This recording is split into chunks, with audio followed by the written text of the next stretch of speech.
Shalom teman-teman semua, selamat berjumpa di Kones Channel. Di channel ini, kalian akan menyaksikan dan akan mendengarkan video-video yang terbaik yang akan mengubah hidup Anda dan akan mengubah paradigma Anda. Jadi tonton sampai selesai, Bapak Yahweh memberkati. Selamat menyaksikan.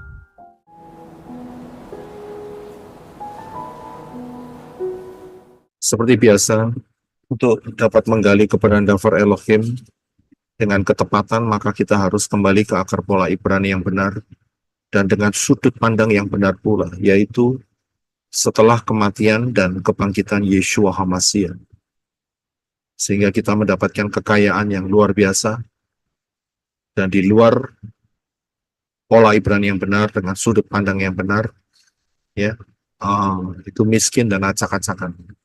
Kita ingat bahwa di tangan saudara dan saya ada Tanakh dan Brit Gadasa, perjanjian lama atau perjanjian baru, dan ayat-ayatnya sudah diberikan oleh Bapak Yahweh bercerita sejak dari masa penciptaan Shamayim sampai di Yerusalem yang baru.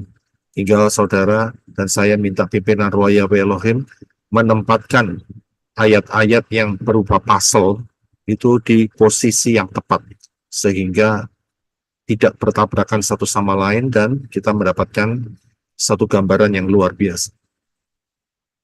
Pelajaran time travel adalah pelajaran untuk melengkapi saudara sekalian dalam menggali Davar Elohim, untuk memahami case by case, kasus per kasus, dan untuk membongkar roh-roh jahat jenis apa saja yang bersembunyi dan menguasai manusia, supaya saudara dan saya sebagai manusia-manusia Elohim berkemenangan sampai kita terangkat dalam rapture. Misi utama kitab suci adalah penyelamatan manusia dari yang telah jatuh dalam dosa dan diperbaharui dari kemuliaan menuju kemuliaan. 2 Timotius 3 ayat 16-17. Semua firman-Nya diilhamkan Elohim itu berguna untuk mengajar, memberi teguran, memperbaiki kesalahan, mendidik dalam kebenaran, supaya manusia Elohim menjadi sempurna, diperlengkapi untuk melakukan setiap perbuatan baik. Jadi ini fokusnya. Mengapa di tangan kita ada Davar Elohim yang sangat luar biasa. Hari ini kita sudah di fase yang ketiga dari 7 fase Davar Elohim, navigasi Davar Elohim yang saya buat sendiri untuk memudahkan supaya saat kita membaca Davar Elohim kita tahu di fase mana kita berada. Ya, kita ada di fase lahirnya Israel dan sampai nanti Israel masuk di dalam pembuangan. Kita sedang belajar dalam kitab Kejadian, dan saya rasa hari ini banyak ya, jadi nggak hanya fokus dalam kitab Kejadian. Ya, kita akan masuk di dalam time travel session yang ke-20.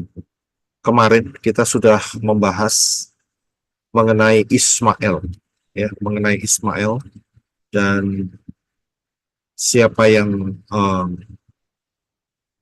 belum mendengarkan, saudara bisa kembali mendengarkan, karena saya juga sudah menyinggung masalah Ismail kemarin itu berhubungan dengan sebuah kiasan. Ya, sebuah kiasan. Yaitu ayatnya sudah saya berikan, yaitu di dalam Galatia 4 ayat 22, 23 dan 24. Ya, saudara coba kembali ke pelajaran yang kemarin mengenai Ismail. Elohim akan mendengar. Dan saya sudah jelaskan di bagian bawah, yaitu mengenai kiasan. Ya, Ismail ini kiasannya mengenai apa? Jadi saya tidak perlu mengulanginya, ya. Tetapi saya sudah mulai masuk mengenai kiasan itu sebetulnya mulai kemarin. Dan hari ini adalah untuk melengkapinya. Jadi siapa yang belum, saudara harus kembali supaya dapat pemahaman yang lebih jelas.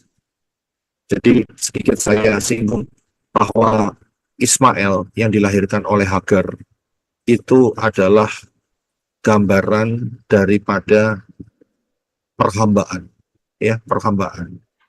Karena Hagar itu dari Gunung Sinai dan juga disamakan dengan Yerusalem yang sekarang. Yang sekarang ini maksudnya adalah Yerusalem pada waktu Rabi Saul, Rasul Paul menuliskan kitab Galatia. Ya, itulah Yerusalem. Kita sudah bahas lengkap, ya. Dan untuk Sarah dan Yisak, Sarah dan Yisak. Ya, itu merupakan gambaran daripada Yerusalem Syamayim, Yerusalem surgawi. Ya, jadi itu sudah merupakan kiasan, ya, gambaran yang sangat jelas. Jadi ingat di dalam kitab Galatia ini, ya, tidak menyatakan Ismail itu adalah nantinya orang Arab atau akan lahirnya Muhammad, Islam dan sebagainya. Tidak, sama sekali tidak. Dan juga tidak merepresentasikan orang-orang goyim, ya, orang-orang yang di luar Yeshua HaMashiach, yang belum beriman kepada Yeshua HaMashiach, orang-orang goyim. Tidak, sama sekali tidak. Jadi Ismail adalah gambaran daripada orang-orang yang ada di bawah Torah, ya, di bawah Torah. Saudara ikutin saja penjelasannya kemarin. Jadi sangat-sangat clear sekali, ya, sangat jelas sekali, ya, karena dua-duanya memegang janji, ya, memegang janji. Ya, saya tidak akan bahas lagi masalah Ishak dan Ismail dan Ishak, ya, dalam hal Galatia ini. Saya akan lanjutkan lebih mengenai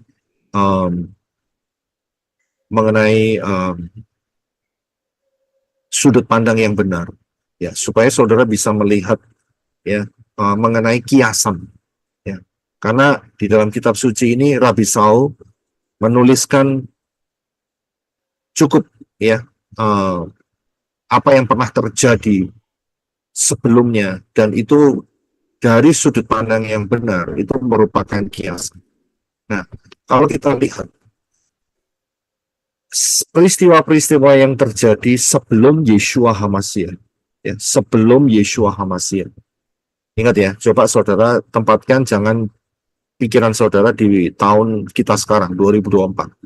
Tapi coba saudara taruh pikiran saudara sebelum kematian Yeshua. Peristiwa-peristiwa itu baik mempersembahkan korban lewat apa itu namanya, cara membangun mezbah dengan batu, kemudian peristiwa Noah dengan air bahnya, kemudian peristiwa Israel yang dipimpin keluar dari Misraim, dari Mesir, dan kemudian juga mengenai tabernakel, itu merupakan realita saat itu. Itu realita. Itu suatu fakta sejarah. Itu realita yang nggak mungkin bisa diubah-ubah. Ya, bagaimana bisa dirubah, saudara? Oh, namanya sudah sejarah. Ya, jadi nggak bisa dirubah. Tapi di satu sisi, kalau kita melihat dari sudut pandang hari ini, yaitu tahun 2024, ya, atau dilihat dari sudut pandang sesudah kematian dan kebangkitan Yeshua sampai dengan hari ini dan seterusnya, maka peristiwa-peristiwa seperti air bah, keluarnya bangsa Israel dari Mesir dipimpin oleh Bapak Yahweh melalui fenomena tiang awan dan tiang api, kemudian adanya tabernakel Moshe, ya, yang merupakan saat itu adalah realita. Dari sudut pandang kita sekarang, itu semua merupakan kiasan atau bayangan. Pahami dulu ini. Ya, saya ulangi lagi.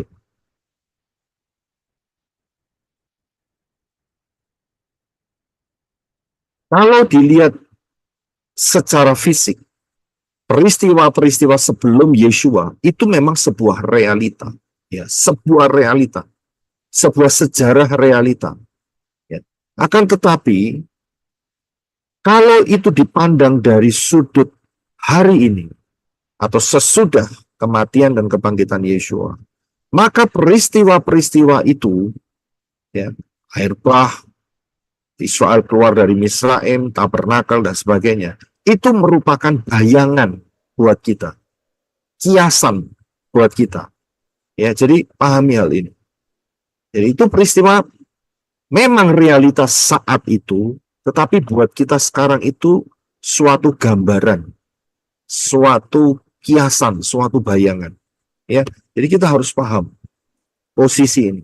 Nah, di dalam 2 Korintus 3 ayat 14, ya, ini dinyatakan, coba kita akan baca terlebih dahulu. Silakan Brother Reno. 2 Korintus 3 ayat 14. Namun pikiran mereka telah dikeraskan, sebab hari ini selubung yang sama tetap menyelubungi mereka dan tidak tersingkapkan pada waktu mereka membaca perjanjian lama. Sebab hanya Masiah yaitu Yeshua yang dapat menyingkapkannya. Ya, terima kasih. Saudara perhatikan, semua peristiwa-peristiwa sebelum Yeshua, ya, itu harus disingkapkan untuk kita bisa mendapatkan makna realitanya pada hari ini, begitu. Dan caranya harus melihat kepada Yeshua HaMasiah. Karena di dalam 2 Korintus 3 ayat 14 dikatakan, sebab hanya HaMasiah Yeshua yang dapat menyingkapkannya. Nah, inilah yang saya maksudkan sebagai, ya, kembali ke pola Ibrani dengan sudut pandang yang benar. Sudut pandangnya harus melalui Yeshua. Kalau tidak melalui Yeshua, maka sejarah tinggallah sejarah. Peraturan tinggallah peraturan. Begitu, saudara. Jadi semuanya itu harus ada filternya, dan filternya itu adalah Yeshua. Ya, saya harap saudara bisa memahami. Jadi dengan cara demikian, maka semua peristiwa yang terjadi, ya, semua peristiwa yang terjadi, itu kita bisa ambil makna intinya dan bisa kita aplikasikan di saat ini. Ya, bisa kita aplikasikan di saat ini. Kita coba buka di satu ayat, yaitu dalam Ibrani 10 ayat 1 dari terjemahan Lukas. Silakan Brother Reno. Ibrani 10 ayat 1. Sebab Torah mengandung bayangan. Mengandung bayangan dari semua kebaikan yang akan datang dan bukan wujud sebenarnya dari perkara-perkara itu, sehingga Torah tidak pernah dapat menyempurnakan mereka yang datang dengan kurban-kurban yang sama yang mereka persembahkan setiap tahun terus-menerus. Ya, terima kasih. Oke. Saya akan perbaiki sedikit supaya agak sedikit jelas ya. Oke. Jadi sudah bisa melihat dari Ibrani 10 ayat 1 dikatakan bahwa di dalam Torah itu mengandung bayangan, gambaran, bayangan dari semua yang akan datang. Dari yang akan datang. Ya, dan bukan wujud sebenarnya. Bukan wujud sebenarnya. Kita harus paham. Jadi kisah-kisah yang ada sebelum Yeshua memang adalah kisah real, kisah nyata. Tapi dari sudut pandang kita sekarang itu adalah bayangan. Ya, kita harus tahu prinsip ini. Saat di mana manusia-manusia saat itu mengorbankan korban kepada Elohim Yahweh, Abraham, Daud, Noah, Habel, dan semuanya.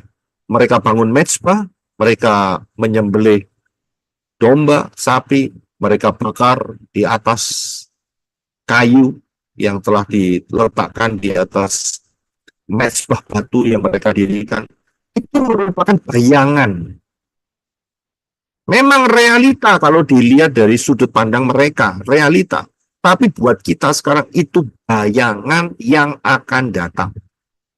Ya, bukan wujud yang sesungguhnya, bukan. Termasuk praktek-praktek yang ada di dalam kemah suci itu merupakan bayangan yang akan datang dan bukan wujud sesungguhnya. Wujud sesungguhnya adalah Yeshua. Ya, wujud sesungguhnya adalah Yeshua. Bayangannya mereka mempersembahkan domba. Wujud sesungguhnya yang dipersembahkan di hadapan Bapak Yahweh adalah tubuh Yeshua. Saudara bisa lihat? Jadi kita harus paham akan konsep ini. Kalau nggak paham, kacau balau nanti jadi. Ya, jadi harus mengerti. Mau dilihat dari sudut mana dulu? Kalau sudut sebelum Yeshua, memang sebuah realita, sebuah perintah, sebuah ketetapan. Akan tetapi kalau dilihat dari sesudah Yeshua menggenapinya, hal-hal tersebut itu hanya bayangan. Ya, dan penggenapannya ada di Yeshua. Kita lihat satu ayat. Kolose 2, 16, 17. Silakan, Brother. Kolose 2 ayat 16. Oleh karena itu, janganlah seorang pun menghakimi kamu dalam hal makanan atau dalam hal minuman, atau dalam penghormatan akan hari raya, atau mengenai bulan baru atau hari-hari sabat, 17, yang merupakan bayangan dari hal-hal yang akan datang, tetapi wujudnya adalah Hamasyah.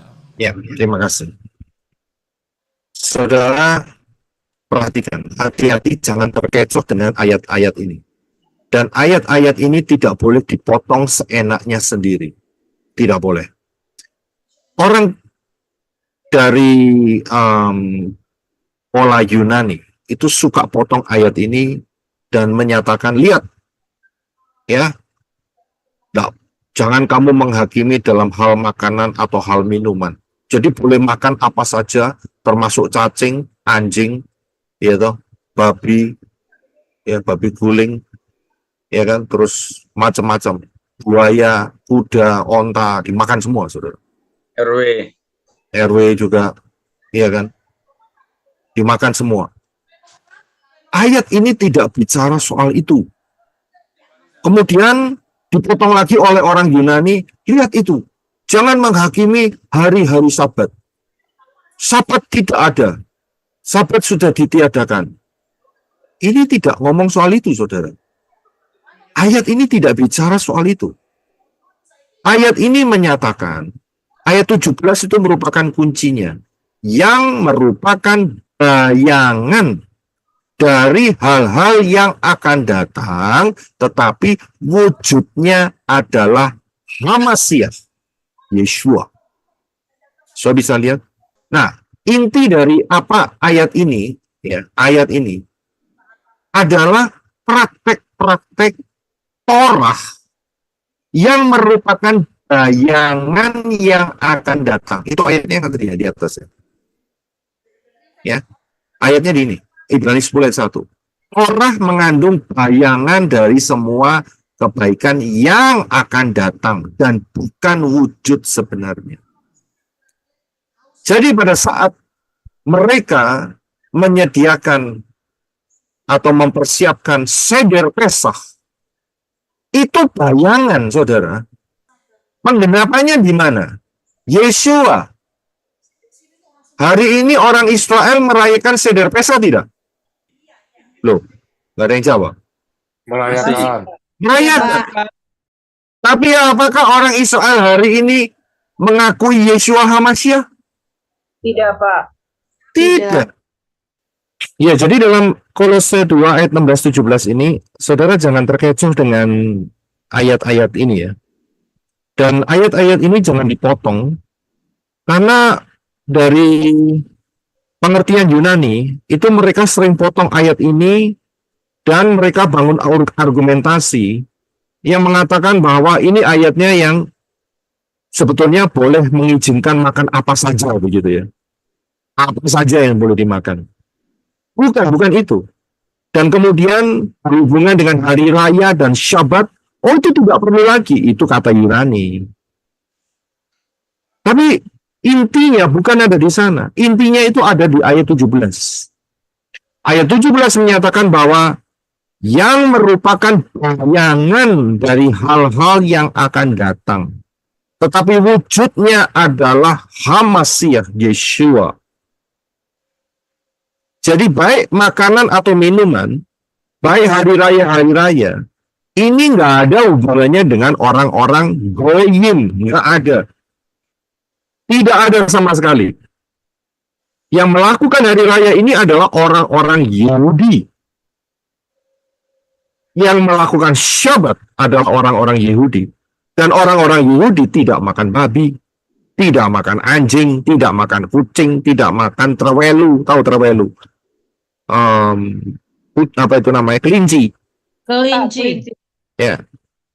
Jadi nggak ada hubungannya dengan orang goyim. Jadi ayat ini jangan dipotong kemudian dijadikan satu alasan. Itu pola pikir orang Yunani. Ngawur sekali itu. Salah sekali. Ya, salah sekali. Yang dimaksud oleh Rabi Saul untuk orang Kolose ini, yaitu orang-orang Yahudi yang ada di Kolose. Dan mereka dikasih pengertian. Mereka sudah tahu tradisi Seder Pesah. Dalam hal ini, Rabi Saul mau menyatakan, itu hanya bayangan. Termasuk hari raya, bulan baru, termasuk hari-hari Sabat. Hari-hari Sabat ini adalah Sabat Gadol dan Sabat Mingguan. Yang punya siapa? Yunani, bukan Yahudi yang punya. So bisa lihat. Dan merupakan semua itu adalah bayangan. Baik makanan, minuman, hari raya, bulan baru, hari Sabat, itu merupakan Torah. Kalau kita lihat di dalam Ibrani 10 ayat 1. Torah mengandung bayangan dari semua kebaikan yang akan datang dan bukan wujud sebenarnya. Saya bisa lihat, itu bayangan semua. Kalau saudara perhatikan, saya berikan, ada orang yang pakai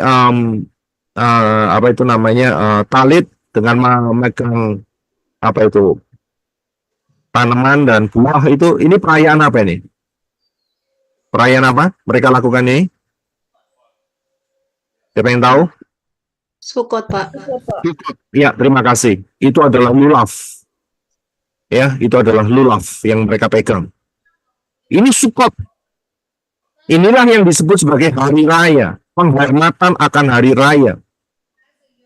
Hari raya, hari Sabat Gadol. Semua itu bayangan. Wujudnya siapa? Yeshua. Sudah bisa lihat. Hari ini, orang Israel, Seder Pesah. Yes. Orang Israel, orang Yahudi, mereka merayakan Sukot dan 7 hari raya lainnya. Yes. Tetapi mereka tidak mengakui Yeshua HaMashiach. Berarti saat mereka makan Seder Pesah dan juga melakukan hari raya, perayaan-perayaan ini, mereka melakukan sampai hari ini ya, tahun 2024 ya, mereka melakukan dalam kapasitas bayangan. Saya bisa lihat, karena tidak mengakui Yeshua. Bayangan yang mereka lakukan. Saudara bisa paham di sini. Ya, jadi jangan sampai saudara terkecoh dengan ayat ini. Dulu kita sering terkecoh, saudara. Saya harus akui saya sendiri juga terkecoh kok.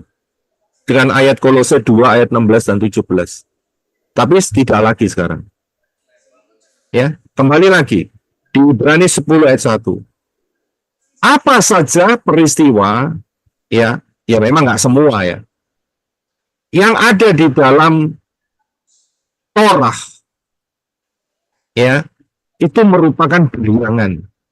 Tapi ingat ya, saya katakan Torah ini luas. Torah itu bukan cuman melulu soal 7 hari raya, melulu soal makanan, melulu soal Sabat. Tidak, Torah ini luas. Saya bisa lihat. Jadi kita harus dapat membedakan mana yang bayangan, mana yang peraturan yang sampai hari ini tetap harus kita lakukan. Kita harus tahu itu. Nggak semua harus diambil. Ya, karena sebagian adalah bayangan. Shadow atau bayangan. Inilah yang eh, dinyatakan. Nah, kita akan melihat suatu peristiwa, yaitu peristiwa mengenai Nehustan. Saudara tahu Nehustan ya? Nehustan itu adalah ular tembaga yang dibuat oleh Moshe. Saya mendapatkan satu pertanyaan, mengapa kok mereka punya firman yang mengatakan jangan membuat ilah lain, lah kok Moshe membuat ilah? Ini orang nggak ngerti pertanyaannya. Moshe itu disuruh Bapak Yahweh buat ular tembaga itu bukan untuk disembah. Bukan untuk disembah. Kesalahannya Israel saat peristiwa ini telah terjadi, selesai, ular tembaga ini nggak dihancurin langsung, tapi disimpan ratusan tahun sampai zamannya Yosia, Raja Yosia, baru dihancurkan. Dan selama itu, sebagian ada orang-orang Israel yang menyembah ular tembaga ini. Nah, itu kesalahan. Kesalahannya di sana. Tapi intens daripada Moshe untuk membuat ini itu karena perintah Yahweh, karena saat itu orang Israel ngomel dan sebagai akibatnya digigit ular tedung. Sehingga yang digigit hampir mati. Moshe tidak memerintahkan orang Israel untuk menyembah Nehustan. Ya, tidak.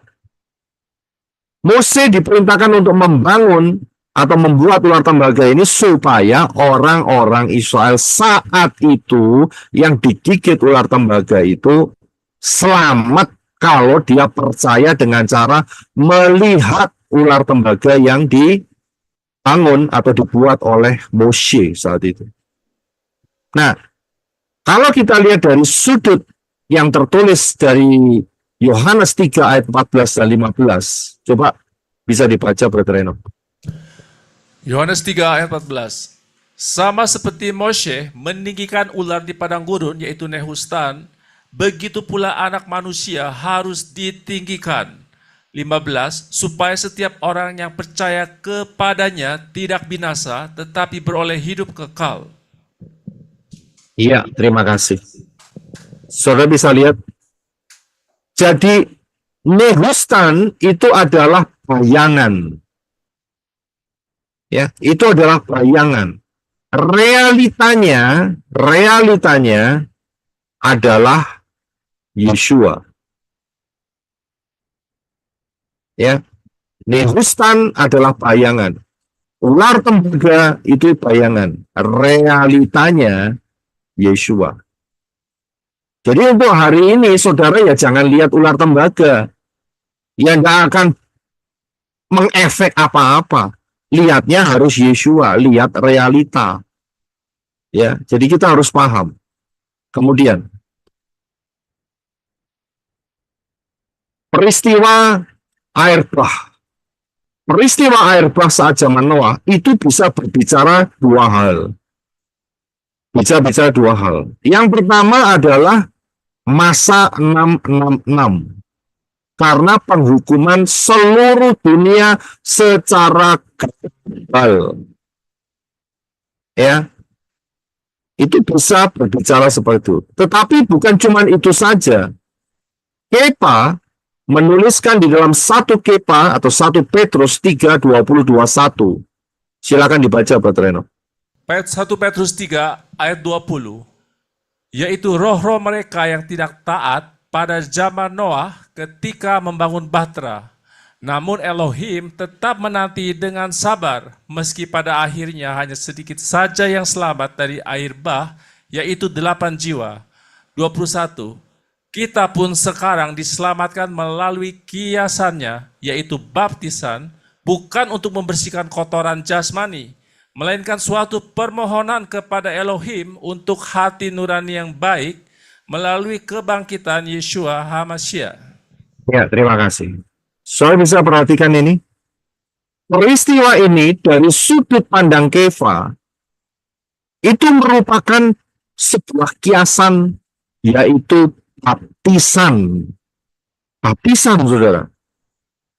Jadi bukan hanya mengenai masa penghukuman 666. Tidak hanya itu.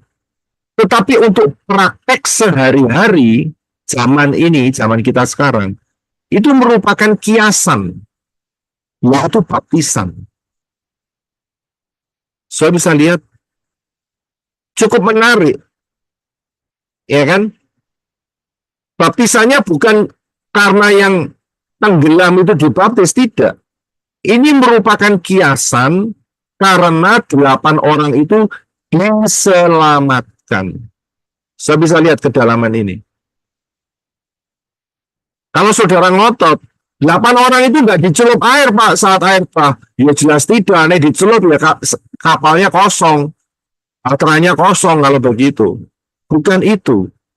Dengan penyelamatan 8 jiwa ini oleh Bapak Yahweh melalui bahtera itu merupakan kiasan. Saya bisa lihat. Ya. Karena itu saya senang sekali kapan hari saya berikan stereogram. Itu bermanfaat untuk secara alam supernatural kita dapat memahami ayat-ayat yang tersembunyi ini. Saya bisa paham di sini. Jadi 8 jiwa itu dibaptis sebetulnya. Diselamatkan. Itu kiasan. Diselamatkan dari penghukuman. Saya bisa lihat ya. Ini kiasan. Nah, sedikit keluar sedikit dari materi tapi tidak terlalu keluar. Saya ada pertanyaan. Bagaimanakah Bani Israel mendapatkan air di padang belantara dalam perjalanan dari Mesir menuju tanah Kanaan, tanah perjanjian? Saya melihat ada banyak yang sudah memberikan masukan-masukannya. Bagaimanakah orang Israel mendapatkan air? Mereka butuh air? Butuh. Berapa lama? Selama 40 tahun. 40 tahun ya. Memang terbukti dari jawaban-jawaban saudara, ada yang namanya 12 mata air. Kemudian ada mata air di Mara, yang pahit, kemudian dikasih kayu, dilempar kayu, dan jadi manis. Manis itu bukan ada gulanya, tidak, maksudnya itu melegakan, tidak pahit. Menyegarkan, itu maksudnya. Nah, sekarang coba saudara bayangkan. Ya, saudara bayangkan. Mereka punya kendi. Kira-kira cukup berapa lama bertahan? 1-2 hari, Pak. Banter 2 hari. Belum lagi mereka butuh untuk cuci baju. Betul kan? Membasuh. Belum lagi mereka butuh untuk kemah suci. Kemah suci itu saat mereka mengorbankan korban-korban, itu harus dibasuh dengan air. Nggak boleh isi perut dijadiin satu dibakar. Nggak boleh. Itu harus dibersihkan. Nah, pertanyaannya, 40 tahun dapat air dari mana? Padahal mereka bergerak terus. Kalau yang di 12 mata air di Elim kalau nggak salah, itu kan cuma satu tempat. Kalau dia di situ 40 tahun kan nggak bergerak-bergerak, saudara. Padahal mereka harus bergerak. Mungkin jawaban saudara, pukul batunya, gunung batunya. Betul kan? Dan menurut saudara kan itu gunung batunya di satu tempat. Dimasukin kendi, 3 hari habis airnya. Iyalah kendi ini nggak bocor. Saya bisa lihat, mau berapa lama bertahan? Ini 40 tahun loh saudara. 1 tahun 365 hari. Dikali 40. Siapa yang pintar matematika di sini? Berapa hari itu saudara? Padahal catatannya hanya di Elim, hanya di di Mara, hanya di beberapa tempat saja. Nah, sisanya bagaimana? 14.600 hari. Nah, itu dia, 14.600 hari, saudara. Padahal, kalau ngambil di tempat-tempat itu, satu yang jelas nggak bergerak. Kedua, dalam 3 hari selesai habis airnya, butuh air lagi. Nah, bagaimana caranya? Saya lihat dari jawaban-jawaban saudara, belum ada yang memberikan jawaban dengan belum ada. Bagaimana caranya orang Israel mendapatkan air? Bukan cuma untuk minum loh, untuk cuci baju. Kan debu kan? Untuk kebaktian, peribadatan di kemah suci. Untuk membasuh domba atau lembu yang harus dibasuh dari kotoran sehingga bersih dari kotoran dan dipersembahkan. Itu tiap hari. Tiap hari, saudara. Bayangin, berapa liter air, berapa gallons air yang dibutuhkan. Ada yang mau coba? 1-2 orang menjawab, dapat air dari mana? Ada yang ngomong, Mungkin ya, dari kejadian sumur lahar apa? Laharoe. Ya, ya itu Pak. Sumur Laharoe itu di tanah Kanaan. Mereka belum masuk tanah Kanaan. Oh, Belum Awan, Pak. tiang awan, jadi awannya hujan, begitu. Iya. Saya mau jawab itu juga tadi. Jadi tiang awan, gara-gara kalau malam jadi tiang api, jadi awannya itu jadi hujan, begitu ya. Hujanan, begitu ya. Pak Roy Nyerah, Pak, mungkin nyerah. dari Pak, Dari mana? dari Embun. Dari embun. Kalau dari embun itu, ya, itu teknologi barusan hari-hari ini. Orang Israel itu pinter banget loh. Jadi embun itu dikasih di trap, dijebak di dalam satu jaringan, itu jadi air. Hari itu nggak ada alat untuk menjebak embun. Nggak ada. Ya. Nah, kalau saudara perhatikan, dari mana dia dapat ini? Sebetulnya tidak susah, saudara, jawabannya. Tapi saya akan berikan saudara gambar ini. Kira-kira saudara ingat nggak akan peristiwa ini? Peristiwa apa ini? Ingat peristiwa ini? Mana ya, Pak? Elisa. Ini peristiwa Nabi Elia yang pergi ke janda Sarfat. Dan janda itu dia cuma punya sedikit tepung dan sedikit minyak. Mau dimasak hari itu, dibuat makan janda itu dan anaknya. Dan kemudian mereka mati perlahan-lahan karena kelaparan. Tapi Eli yang ngomong sama dia, buatin aku roti dulu. Dan janda ini taat. Dia buatin secara otak pikiran manusia. Selesai habis tepungnya hari itu. Karena dimakan oleh Elia. Akan tetapi apa yang terjadi? Saat dikeruk lagi, tepungnya ada lagi di situ. Dan minyaknya ada lagi di situ. Banyak? Tidak, sedikit. Tapi continue tiap hari sampai janda ini punya rumah, saudara. Saudara bisa lihat.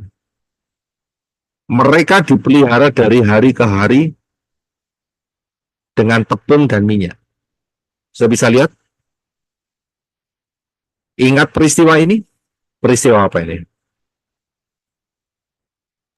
Air Anggur di tanah ya, Pak. Wah, bukan.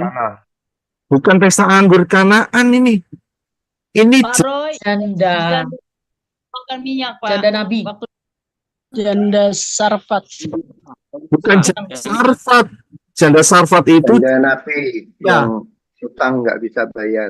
Yang Elisa itu loh. ini janda yang Elisa yang suaminya mati dan punya banyak hutang. Elisa tanya sama janda ini, kamu punya apa? Dia berkata, aku punya 1 buli-buli minyak. Baik, kumpulkan banyak kendi-kendi. Dikumpulin semua. Saya lihat, dan tuang minyak itu. Dituang, saudara. Jadi, minyak dari buli-buli yang kecil itu dituang sampai memenuhi semua kendi-kendi, ember-ember semua itu penuh semua. Saya bisa lihat, dari cuman buli-buli kecil saja, saudara. Saya bisa lihat, buli-buli kecil itu kan isinya cuma minyak sedikit, saudara.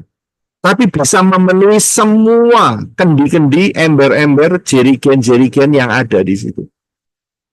Tempat-tempat air yang ada di situ, yang kosong yang mereka sediakan untuk menampung minyak ini, saudara. Ya, ini karya Bapak Yahweh yang luar biasa. Nah, pertanyaannya kembali lagi, bagaimana caranya Israel mendapatkan air, baik untuk minum, baik untuk melakukan pembasuhan binatang-binatang korban, untuk melakukan cuci baju dan sebagainya. Ya, kita akan baca di dalam 1 Korintus ayat 10, pasal 10 ayat 1 sampai 6. Silakan Brother Enoch. 1 Korintus 10 ayat 1. Aku ingin kamu mengetahui, saudara-saudaraku, bahwa leluhur kita semua berada di bawah perlindungan awan dan mereka semua telah melintasi laut. 2. Mereka semua telah dibaptis di dalam awan dan di dalam laut untuk menjadi pengikut Moshe. 3. Mereka semua telah makan makanan rohani yang sama. 4. Mereka semua telah minum minuman rohani yang sama, sebab mereka minum dari batu karang rohani yang mengikuti mereka, dan batu karang itu adalah Hamashiach, yaitu Yeshua. 5. Namun Elohim tidak berkenan kepada sebagian besar dari mereka, karena mereka dicerai-beraikan di padang gurun. 6. Semua ini telah dijadikan contoh bagi kita, supaya kita tidak menjadi orang yang berkeinginan jahat sama seperti mereka. Ya, terima kasih. Dari sini kita kelihatan. Kita jawab dulu, nanti baru saya bahas mengenai 1 Korintus 10 ayat 1 sampai 6 dan kelanjutannya. Dari mana orang Israel mendapatkan suplai air? Batu cadas karang yang rohani, Pak. Nah, Dari Bapak itu ya, Pak. itu ayat yang keempat. Dari batu karang yang mengikuti mereka. Loh, batu karang mengikuti mereka, memangnya batu karangnya jalan sendiri atau dipikul? Itu Yesua. Nah, saudara jangan ngomong Yesuanya dulu. Karena di dalam 1 Korintus ini sudah dicampurkan dengan makna rohaninya. Tapi kalau kita pisahkan, orang Israel dalam perjalanan 40 tahun itu, dia bawa batu yang dipukul oleh Moshe, itu ditaruh di atas gerobak, ya, dan kemudian kemanapun mereka berjalan, batu itu ikut berjalan. Saat mereka membutuhkan air, batu itu mengeluarkan air. Itu maknanya. Karena itu ditulis sama Rabi Saul, mereka semua telah minum minuman rohani yang sama. Ini sudah dicampur sama Rabi Saul. Sebab mereka minum dari batu karang rohani, itu tambahannya, yang mengikuti mereka. Mengapa dikatakan rohani? Untuk menunjukkan kehidupan daripada kehilat atau gereja. Sudah bisa lihat. Tapi sebetulnya mereka itu minum dari batu karang yang mengikuti mereka. Penjelasan rohaninya itu ada di kalimat mana? Di kalimat batu karang itu ialah Yeshua.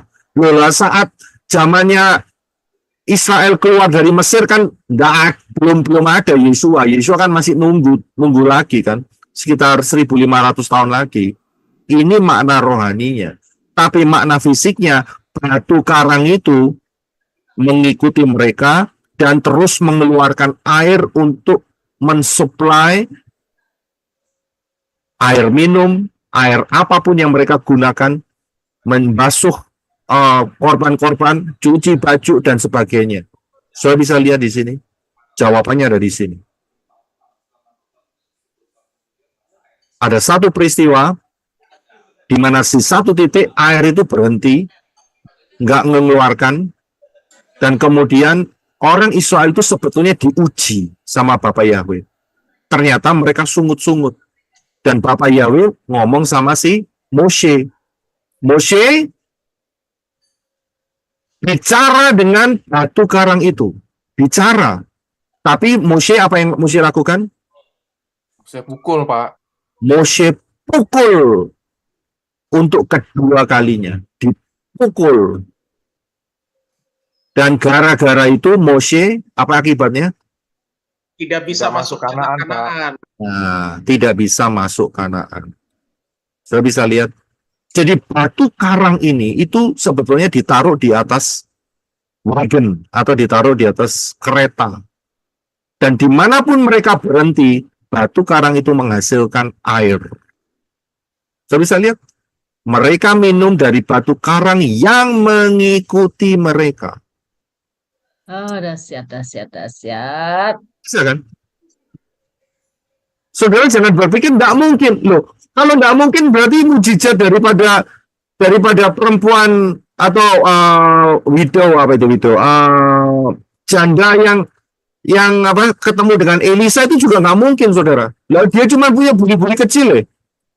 Lah kok bisa memenuhi semua jerigen tempat-tempat apa itu namanya kendi-kendi yang besar-besar dengan minyak. Saudara bisa lihat. Apa Yahweh itu tidak terbatas, saudara. Luar biasa. Tiap hari dapat mana. Itu adalah Yeshua. Roti. Ya, dikatakan ayat yang ketiga. Mereka telah makan makanan rohani yang sama. Loh, mereka makan rohani atau makan mana? Makan roti malaikat. Makan roti malaikat, saudara. Makan mana kan? Mereka bilang mana. Mana itu artinya apa ya? Ayo. Siapa yang tahu arti dari mana?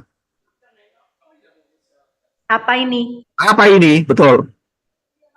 Apa ini? Itu kata mereka mana. Ya kan? Tapi sebenarnya Moshe berkata, ini roti. Ini roti. Itu lambang siapa? Yeshua. Nah, ayat 6 dikatakan, semua ini telah dijadikan contoh. Kiasan, gambaran. Bagi siapa? Bagi kita. Bagi kita itu mewakili Rabi Saul saat menulis 1 Korintus. Ya, dan posisinya setelah kematian dan kebangkitan Yeshua. Ini yang benar. Posisi Rabi Saul itu benar kalau melihat apa saja yang terjadi sebelum Yeshua yang berkenaan dengan orang Israel. Saudara bisa lihat contoh itu kiasan. Saudara paham ya posisinya. Ya. Ini penting sekali karena sampai hari ini banyak orang yang kacau, nggak bisa mikir di sini, nggak bisa membedakan. Oh, ini Torah bagian kiasan atau Torah bagian pengajaran yang tidak bisa dijadikan kiasan. Itu nggak ngerti orang sekarang itu. Parah itu saya bilang. Saya bisa lihat. Ya, jadi sangat jelas sekali. Ya. Ini kiasan. Itu contoh. Dan dilanjutkan supaya kita tidak menjadi orang yang berkeinginan jahat sama seperti mereka. Kejahatan apa? Ya, coba kita lihat ya selanjutnya ya. Kejahatan apa yang dilakukan oleh Israel? Yaitu 1 Korintus 10 ayat yang ke-7 kelanjutannya sampai yang ke-11. Silakan brother. 1 Korintus 10 ayat 7. Hendaklah kamu tidak menjadi penyembah-penyembah berhala sama seperti beberapa orang dari mereka. Sebagaimana telah tertulis, bangsa itu duduk untuk makan dan minum, dan mereka bangun lalu menari-nari. 8. Hendaklah kita tidak melakukan percabulan sama seperti beberapa orang dari mereka yang telah berbuat cabul, sehingga dalam satu hari telah mati 23.000 orang. 9. hendaklah kita tidak mencobai Hamasya, Yeshua, seperti beberapa orang dari mereka yang telah mencobainya dan mati di pagut ular. 10. Hendaklah kamu tidak bersungut-sungut sama seperti beberapa orang dari mereka yang telah bersungut-sungut dan dibunuh oleh malaikat kematian. 11. Semua ini terjadi kepada orang-orang itu untuk menjadi contoh atau kiasan dan telah dituliskan sebagai peringatan bagi kita yang hidup di akhir zaman. Ya, terima kasih. Saya bisa lihat Rabi Saul menyatakan peristiwa perjalanan Israel itu dicampur dengan peristiwa anak lembu emas. Kemudian dicampur lagi dengan turunnya Torah. Turunnya Torah dan 3.000 orang mati itu termasuk anak lembu emas dan juga peristiwa Nehustan. Dan kemudian dicampur lagi dengan peristiwa sungut-sungut. Mana nggak ada daging. Saya bisa lihat, dan akhirnya diberi daging oleh Bapak Yahweh melalui apa? Burung puyuh. Burung puyuh. Dan saat mereka makan burung puyuh, apa yang terjadi? Saudara masih ingat? Mereka makan mentah-mentah sehingga dagingnya sampai keluar dari hidung mereka. Itu tertulis. Saking rakusnya. Dan mereka kena tulah. Ditulis di sini dibunuh oleh malaikat kematian. Hati-hati saudara ya. Ngomel terus itu bisa dibunuh sama malaikat maut. Ayat 10 kan. Hendaklah kamu tidak ngomel, bersungut-sungut sama seperti beberapa orang dari mereka yang telah bersungut-sungut dan dibunuh oleh malaikat kematian. Saudara tahu berbeken, tahu berbeken. Tahu berbeken. Siapa yang tahu berbeken? Berisik. Berisik. Keberisikan. Berisik, bising, berisik. Jadi orang kalau ngomel aja, itu malaikat maut itu berbeken. Udah tak bantai saja dia. Gitu. Ngerti maksudnya? Ngomel tiap hari. Oh, dari pagi, dari terbit matahari sampai terbenamnya, ngomel lah ya kan. Yang pusing itu malaikat maut. Berbeken ini ngomong apa ya? Dia tinggal tunggu instruksi aja dari atas.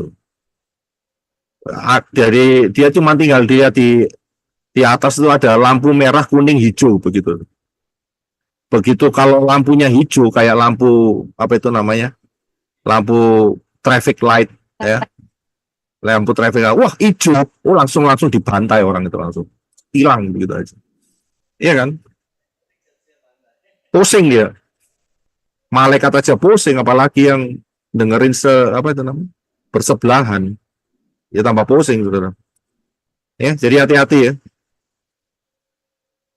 Ya, dari sini dikatakan apa? Semua ini terjadi kepada orang-orang itu, orang-orang siapa?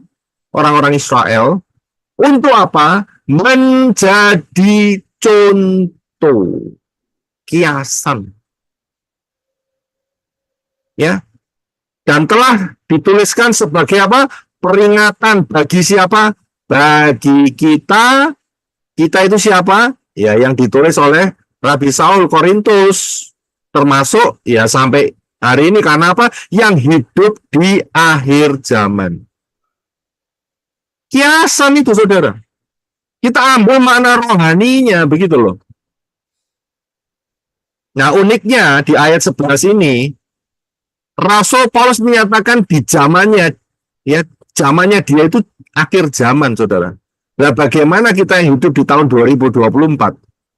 Ini Rabi Saul, hampir 2000 tahun yang lalu, dia ngomong, peringatan bagi kita yang hidup di akhir zaman. Dia sendiri ngakui akhir zaman, tapi masih 2000 tahun yang lalu. Bagaimana dengan kita yang hidup di tahun 2024?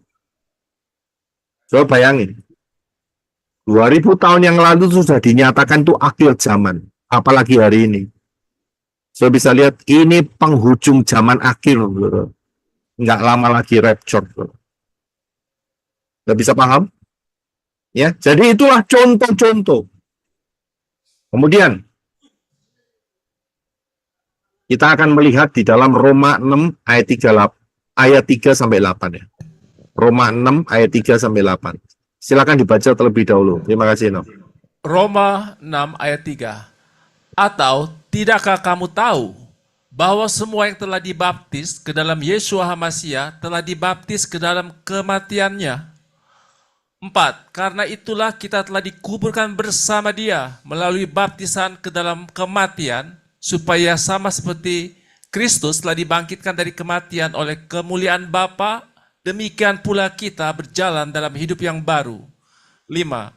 Sebab jika kita telah menjadi serupa dengan kematiannya, demikian pula kita akan menjadi serupa dengan kebangkitannya. 6. Kita tahu bahwa manusia lama kita telah turut disalibkan dengannya, supaya tubuh dosa kita hilang kuasanya, sehingga kita tidak lagi menjadi hamba dosa. 7. Sebab siapa yang telah mati, ia telah dibebaskan dari dosa. 8. Namun, jika kita telah mati bersama HaMasyiah, Yeshua, kita percaya bahwa kita juga akan hidup bersama Dia. Ya, terima kasih. Tapi saya betulkan dulu ya, karena saya cuma copy paste, saudara. Karena melihat terjemahannya itu lebih enak dipahami, sehingga saya pakai terjemahan INB. Jadi sebetulnya bukan Kristus, tapi HaMasyiah. Ya, supaya nggak terjadi kesalahpahaman. Saya cek sebentar. Ya. Ya. Ini biasanya yang bikin mengungkapkan ini adalah orang-orang yang belum dewasa ya. Lalu itu kok pakai Kristus lagi ya, saya repot. Lebih baik tak betulin aja sekarang. Ya. Oke. Betul, Pak. Iya. Jadi orang-orang yang pikirannya nggak dewasa itu bisanya nuding saja itu, saudara. Ya. Setuju, Pak. Sekali. Ya, jadi saya copy paste ini mengapa? Karena untuk memudahkan. Karena yang di dalam ILT 3 itu rodok bulat ya, apa itu namanya, pengertiannya itu ya. Dan dia kan tidak boleh niru LAI, saudara. Kalau niru LAI dia bisa diperkarakan di pengadilan itu, apa itu namanya, mencuri hak cipta, copyrights, ya. Jadi mereka harus pakai bahasa yang rodok muter-muter, saudara. Itu LAI, saudara. Ya. Jadi rodok pusing saya kalau baca LAI. Ya, tadi saya ngambil dari IMP, ternyata ada yang kecolongan sedikit, tapi nggak apa-apa. Ya, kita berpikir secara dewasa. Sorry Pak Yosef, maksudnya Pak Yosef ILT 3 bukan LAI yang pusing kan? Iya, ILT 3 yang pusing. Yang bikin tadi Pak Yosef bilang LAI. ILT 3, LAI lebih sederhana. LAI sederhana, kemudian IMB juga rodok sederhana. Ya, jadi saya daripada LAI, saya mending ambil IMB, gitu. Ya, terima kasih. Nah, kalau kita lihat di dalam Roma 6 ayat 3 sampai 8 dikatakan bahwa ya, baptisan itu, saudara dibaptis kan ya? Saya juga dibaptis. Kita sudah lewat baptisan. Itu juga merupakan kiasan. Loh, realita, Pak. Iya, memang realita. Kita dibaptis, diselam, habis itu dikasih sebelum dibaptis didoain, yaitu dibaptis dalam nama Yahweh, dalam nama Yeshua HaMasyiah dan Ruah Yahweh. Realita. Tapi sebetulnya itu suatu kiasan juga, saudara. Kiasan apa? Yaitu dikuburkan bersama Yeshua dan dibangkitkan. Jadi itu suatu peristiwa kiasan itu. Ya. Ayat 4 dikatakan, kita telah dikuburkan bersama Yeshua melalui baptisan ke dalam kematian. Ya. Dan kemudian supaya sama seperti Yeshua HaMasyiah Yeshua telah dibangkitkan dari kematian oleh kemuliaan Bapa, demikian pula kita berjalan dalam hidup yang baru. Jadi saat saudara keluar dari air, ya, itu identik dengan saudara hidup di dalam hidup yang baru, masa yang baru. bukan masa yang lama. Ayat 5, jika kita telah menjadi serupa dengan kematiannya, demikian pula kita akan menjadi serupa dengan kebangkitannya. Saya bisa lihat. Jadi nggak bisa kematian Yesua kemudian kita harus mati. Mati ya bubar ceritanya saudara. Iya kan? Ya pindah alam nih ceritanya. Tapi menggunakan kiasan. Kiasannya apa? Baptisan. Karena itu baptisan ya harus pakai airnya banyak, bukan cuma dicipratin begitu, saudara. Ya, dan ayat 8 dipertegas, jika kita telah mati bersama Hamasiah Yesua, kita percaya, kita beriman bahwa kita juga akan hidup bersama Dia. Saudara bisa lihat? Bukan berarti saudara ngomong begini, wah kalau itu kiasan, berarti bisa dibaptis, bisa tidak, ya keliru. Oh, disuruh baptis sama Yesua. Siapa percaya dan dibaptis akan diselamatkan. Saya bisa lihat. Walaupun dalam bentuk kiasan, tetap harus dilakukan. Ya, paham ya dalam hal ini ya. Itu mengenai baptisan. Kemudian, kalau kita sudah belajar banyak ya, mengenai kemah suci. Ini kiasan tidak? Kiasan, saudara. Kiasan, Pak. Kiasan. Kita belajar sudah kemah suci sampai session 12 lengkap, saudara. Session 1 sampai 12. Itu bicara kalau sudut pandang kita sekarang kiasan. Kalau sudut dari zaman sebelum Yesua, ya bukan kiasan, realita. Begitu loh.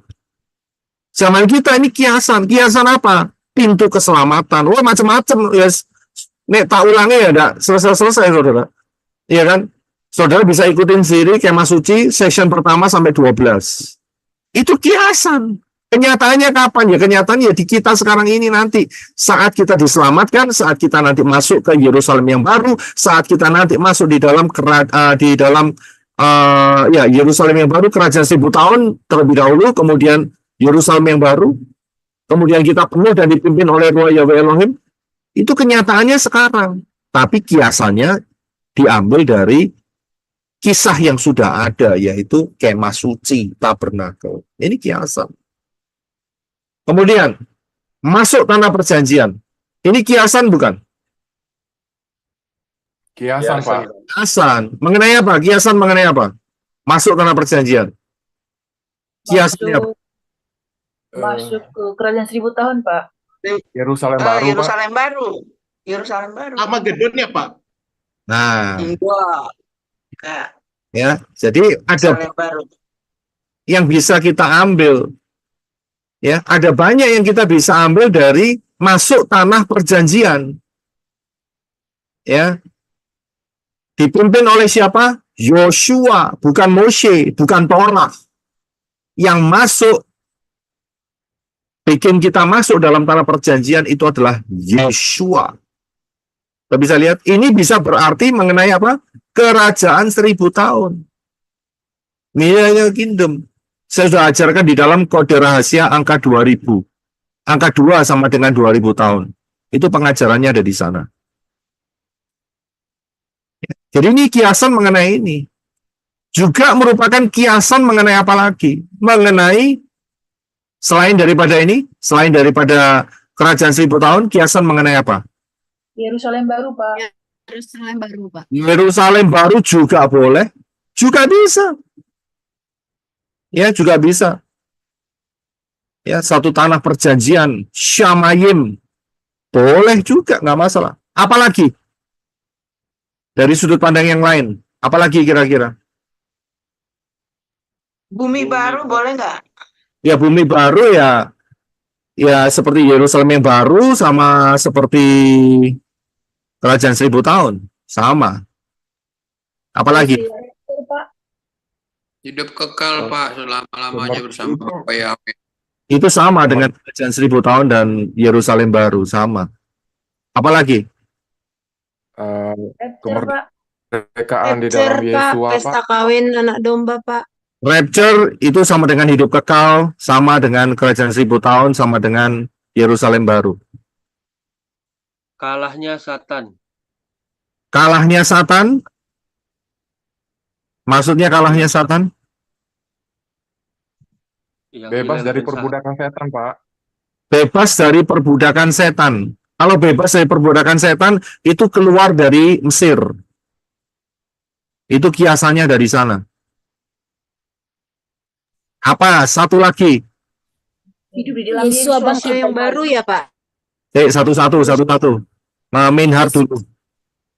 Hidup di dalam Yesua, Pak. Apa? Hidup di dalam Yesua. Nggak jelas. Yesus Hidup bangkit. di dalam Yesua, Pak Bu. Di dalam Yesus, Pak. Hidup di dalam Yesus. Hidup di dalam Yesus, lebih spesifik lagi. Yesus bangkit dari maut. Yesus bangkit. Dari hidup lama, Lahir Pak. baru ya Pak? Menjadi manusia Elohim. Menjadi manusia baru itu sudah melewatin baptisan, yaitu Laut Teberau. perjamuan. Tubuh dan darah Yesus, Pak. Perjamuan bukan. Baik. Saat Israel masuk ke tanah Kanaan, apa yang terjadi?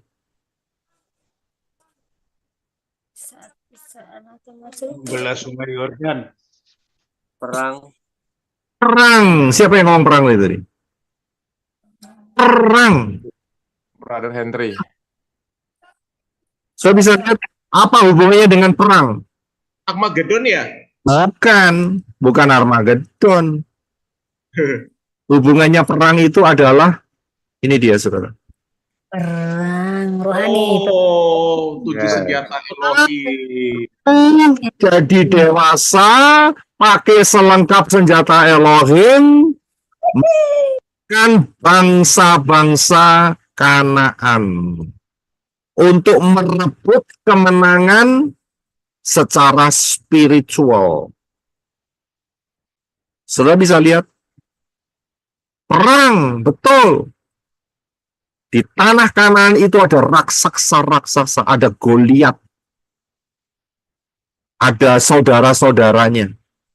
Perang untuk menguasai kapasitas apa yang Bapak Yahweh berikan dalam hidup saudara di dalam daerah spiritual saudara.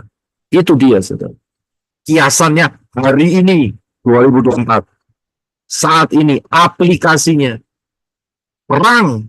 Saudara pakai selengkap senjata Elohim menghancurkan spirit-spirit Kanaan.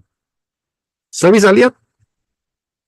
Jadi ini kiasan dalam bentuk peristiwa orang Israel masuk ke tanah Kanaan dan setelah itu mereka berperang melawan raja-raja dari tanah Kanaan dan juga beberapa di antaranya adalah keturunan dari raksasa-raksasa. Dan untuk aplikasinya, kalau bukan masalah kerajaan 1000 tahun, untuk sehari-hari ya kita harus jadi dewasa. Selengkap senjata Elohim kita harus pakai. Kalau kanak-kanak, ya tidak mungkin bisa berperang. Kalau kanak-kanak, setannya kasih permen sama saudara. Kasih mainan, kasih permen, muter-muter, ya situ. Aman. Tapi itu bukan tujuan Bapak Yahweh. Tujuan Bapak Yahweh, saudara tumbuh, pakai selengkap senjata Elohim, perangi mereka. Ya, bukan memerangi tetangga saudara, ya bukan ya. Itu ada di dalam Efesus pasal 6. Karena perjuanganmu bukan melawan darah dan daging, tapi melawan roh-roh jahat di udara, pemerintah-pemerintah, penguasa-penguasa yang tidak kelihatan. Saudara bisa lihat, perang. Sering kali saya katakan bahwa bumi ini bukan tempat untuk peristirahatan, tetapi medan pertempuran. Saya sudah berikan pengajarannya itu. Medan pertempuran. Saudara bisa paham?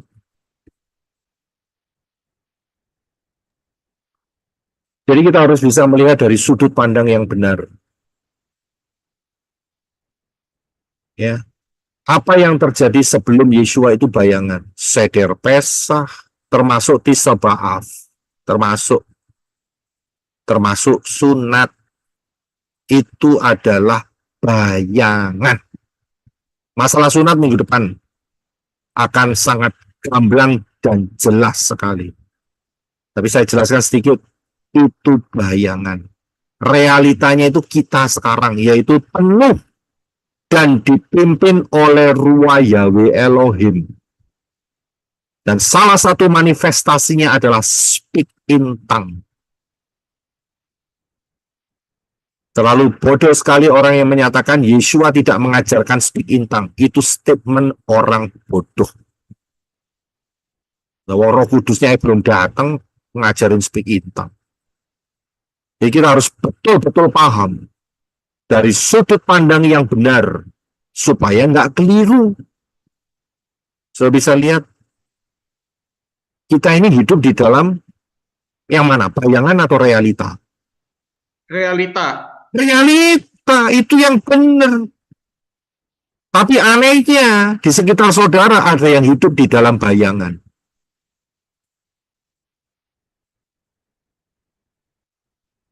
Yang hidup di dalam fase bayangan atau fase kiasan itu adalah yang kembali ke pola yang lama, yang juga sama dengan dikuasai roh perbudakan, yaitu roh Hagar dan Ismail, dan termasuk kategori mengikuti Injil yang lain.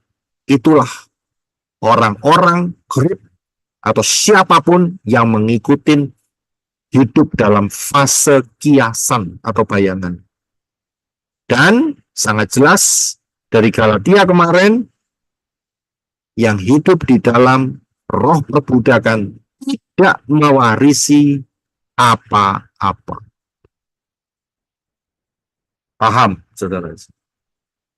Siapa-siapa saja mereka, lihat saja gambar di atas. Seder Pesah, Tisbah Ba'af, sunat.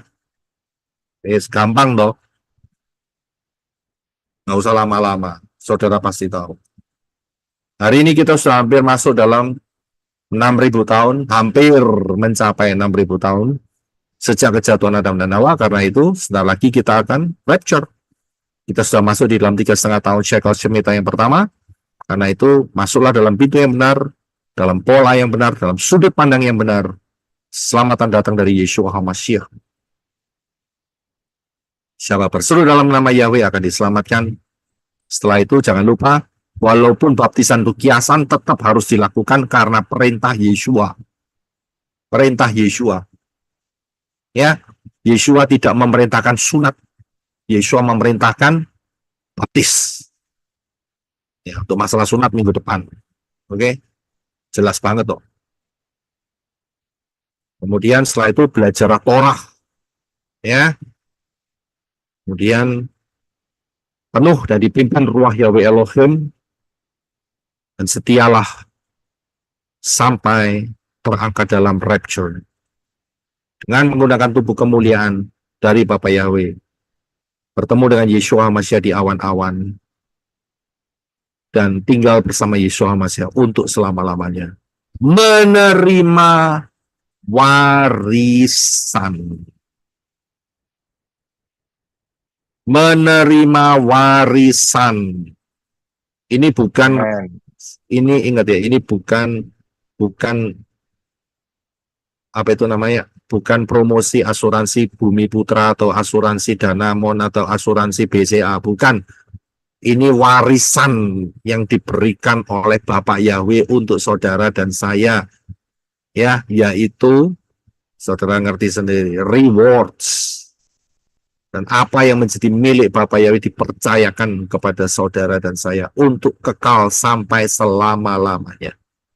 Dan warisan ini hanya diperoleh kalau saudara ada di posisi Sarah dan Yisak. Bukan di posisi Hagar dan Ismail. Ya, paham di sini. Kalau posisinya Hagar dan Ismail, tidak mewarisi apa-apa. Nol. Habis hidupnya. Jadi sangat jelas sekali kan? Ya. Sangat-sangat jelas sekali. Nah, jadi saudara-saudara yang sudah di posisi Sarah dan Yisak, jangan ketipu. Diseret kembali, masuk di bawahnya spiritnya Hagar dan Ismail. Spirit perbudakan, Pak. Itu spirit perbudakan.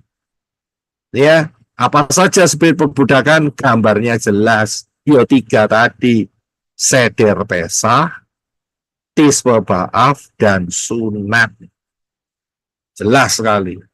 Ya, itulah spirit perbudakan. Harus jadi perbudak, masuknya kemana? Jawab sendiri. Ya, puji Bapa Yahweh, kita akan satukan dalam doa, dan kita akan gabung dengan tim Arizona untuk worship. Setelah itu kita buka ruang tanya jawab. Haleluya.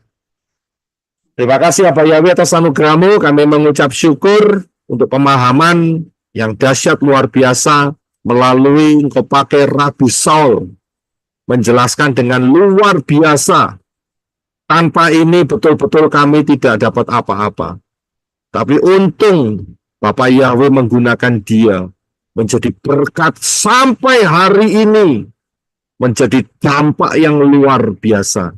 Kami mengucap syukur karena ini karya Ruach Yahweh Elohim yang maha dahsyat, supaya kami tidak masuk di dalam atau di bawah roh perbudakan, yaitu roh Hagar dan Ismail. Tetapi kami berada di dalam posisi Yerusalem Shamayim, Yerusalem Sorgawi, yaitu Sarah dan Yisak.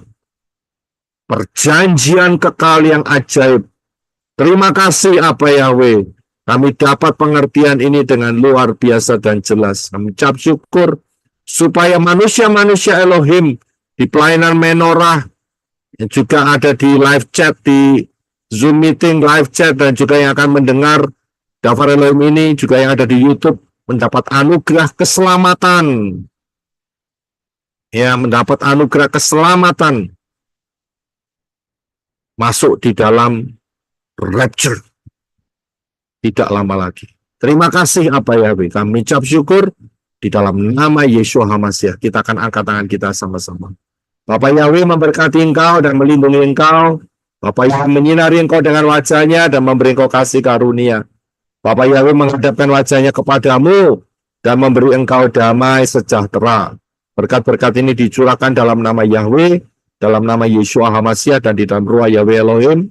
Mulai hari ini sampai kita terangkat di dalam rapture dengan mengenakan tubuh kemuliaan, berjumpa dengan Yeshua HaMashiach di awan-awan, dan tinggal selamanya bersama-sama dengan Yeshua HaMashiach. Kekal selama-lamanya. Di dalam nama Yeshua HaMashiach. Terima berkat dari Bapa Yahweh, di dalam Yeshua HaMashiach dan Ruach Yahweh Elohim, yang percaya katakan. Amen.